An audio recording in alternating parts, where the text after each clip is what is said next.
Hey, I'm Kenneth Wajda. I'm a professional photographer here in Colorado. Welcome to another one of my weekly photo chats. And thank you for all who support my shows. I love bringing you photo talks and discussions, and I appreciate all your comments. I like that we have a community. If you can support, please go to supportkenneth.com or hit the Patreon link and send a few bucks my way. That would be a huge help. Keep the shows going.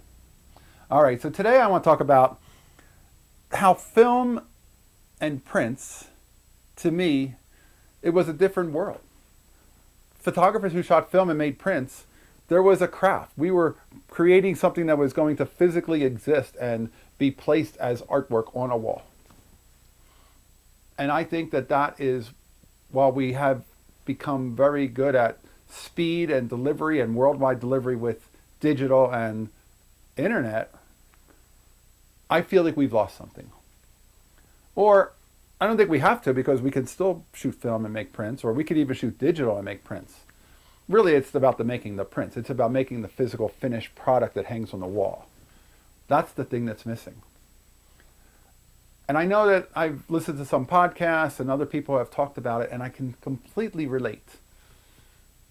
Because when film is made, you shoot something, and the memory is here of you making it the moment you made it. And then it goes away. And then you think about it. And you think about, what did I see? Did I see it the way I thought?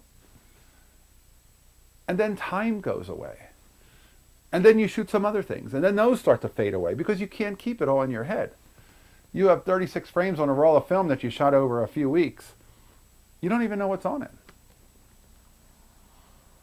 So there's a surprise to come. That's where you get to have the magic. And I was listening to the Coen brothers talk about making the Buster Scruggs Netflix show.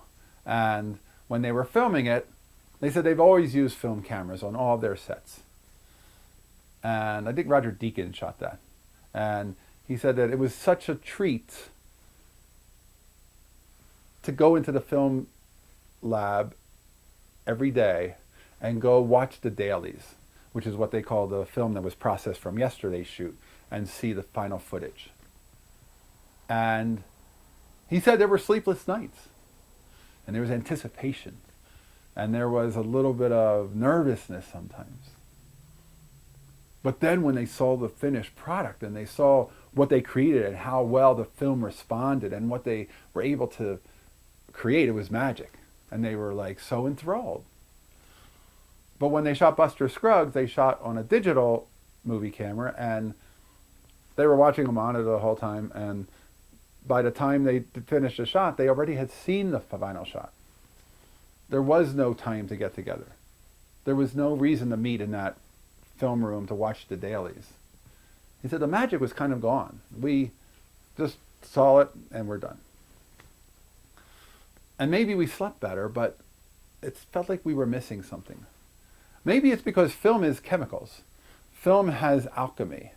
Film has the ability of taking light and using light and creating something that's not, it is determined how it will be. Film is predictable. But exactly how, since you're not exactly sure until you see the final product, there's a magic. And the film photographer sees it when he puts that piece of photo paper in the first developer chemical and watches the photo emerge. There's magic. And photography has always experienced that, from the early days of the daguerreotype to tintypes. There was a magic when the photo image emerges out of chemicals onto paper or onto glass. And to me, that magic is still available, and very few people want to do it, and very few people see the reason to bother with it, and they are busy calling the chemicals smelly, and they don't want to be bothered. It's too much work. But I've never been one to worry about the amount of work being the reason to make it a choice or not a choice. It's like saying, oh, now that we have watercolors and pastels, and now that we have acrylics that wash out of my brush so quickly, there's no more need to use oil, which is a pain to wash. But it's different means for different purposes. And I can see why people are enamored by digital, because I think digital creates something incredibly good as far as clarity and richness and sharpness, and gives you a place to work on it on the computer. I just don't like the delivery system. I don't want to look at screens for photographs. I want to go to galleries. I want to go to museums. I want to walk through the halls of the National Portrait Gallery in DC, and I want to go see what photo exhibit they put up, and see real prints that are printed by the actual photographer who made those, or maybe his printer, because I think some people, her printer, sometimes they use different people. But the idea is that they created this work of art that their hands are somewhat involved with. They at least touched it. Versus somebody putting it on a computer, sending it off onto Instagram, and people watching it for a couple of seconds. Maybe not even that long. So there are places to get your work out there. And this month in March, there's a program in Denver that happens every other year. It's on this spring. It's called the Denver Month of Photography. And I have work from my 4x5 project in a gallery in Boulder. And to me, that's a treat. I hung 15 photographs, and those photographs represent real work that I made and I printed. And people will come into a room and see the other photographers at the group show, and see the other photographers' work, and then stop and see mine, and then move on. And to me, there's a different experience. It's like when I show my work in portfolio form to an art director, I prefer to bring photographs that are mounted on cardstock mounting boards that are 12 by 18 that I pull out in a stack and they look at them one at a time, versus handing them an iPad and they just go like this. Because they spend much more time on a print. It's almost, I guess, maybe why people like the feeling of holding a book versus an e-reader. No matter how much they've tried to promote e-readers, people like to buy books and people like to hold a book. And I much prefer Robert Frank's The Americans in book form than anything you can show me online. Because it feels like I'm looking at real photographs in a real display. So I'm not against digital photography for a lot of things.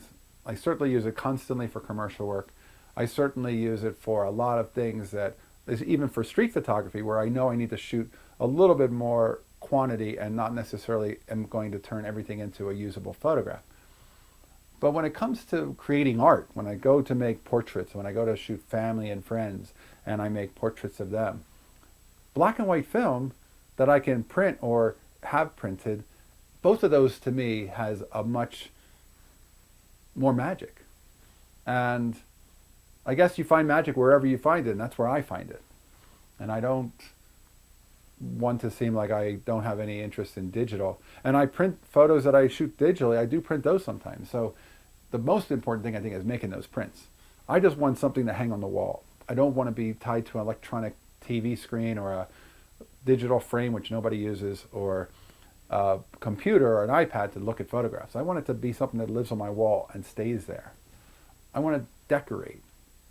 I want to, just like I decorate with art, just like most people would buy art to hang in their home, I want to decorate with photographs. And that means in a physical form, not electronic. All right, that's today's photography talk. I'll put a link to the Denver Month of Photography event if you want to take a look at what's going on. And I thank you so much for joining me. Thanks to all my supporters. If you can support, hit the Patreon. If you are not subscribed, hit the subscribe button, and I'll be back next week and we'll talk photography. As always, you know what it is. Here's to good light.